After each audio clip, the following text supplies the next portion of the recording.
तो हम लोग पढ़ रहे हैं हिंदी वर्णमाला। हिंदी वर्णमाला में सर आप लोगों ने पढ़ लिया है, अब हम पढ़ रहे हैं व्यंजन।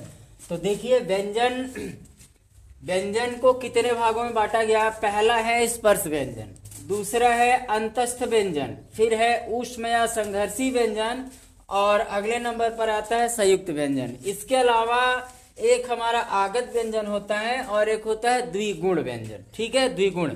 तो कुल मिलाकर देखा जाए तो व्यंजनों की संख्या होती है 41, और 41 व्यंजनों को कितने भागों में रखा गया है, कुल 6 भागों में रखा गया है।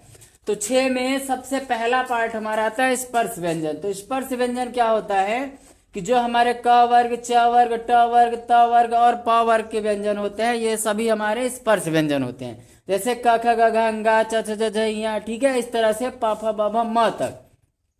ये म तक के जो व्यंजन आपको मिलेंगे वो कैसे मिलेंगे, स्पर्श व्यंजन। उसके बाद हम देखते हैं अंतस्थ व्यंजन। तो अंतस्थ व्यंजन में हमारे 4 आते हैं, कौन कौन से, य र ल व। ठीक, ये हमारे आते हैं अंतस्थ व्यंजन। फिर हमारा आता है ऊष्म या संघर्षी व्यंजन। संघर्षी व्यंजन इसलिए कहते हैं क्योंकि इनको बोलने के लिए मुंह से गरम गरम हवा निकलती है, जैसे श।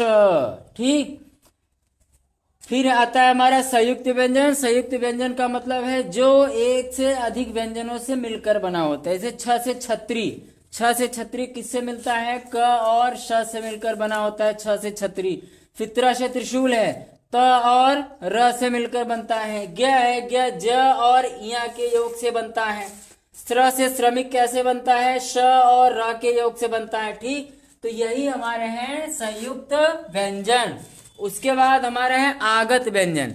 तो आगत व्यंजन में एक आता है ज और एक आता है फ, और फिर लास्ट हमारा आता है द्विगुण व्यंजन। तो द्विगुण व्यंजन में ड़ और ढ, ड़ और ढ यानी सड़क, और ढ से ढक्कन वाला नहीं, ठीक है, वो ढ के नीचे बिंदी है, ढ।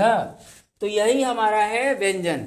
तो ये आप कोई भी एसएससी में या वनडे एग्जाम में इसकी पढ़ाई करेंगे तो ये सभी एग्जाम में पूछा जाता है, और वनडे एग्जाम के लिए ये यूजफुल भी है। ठीक है।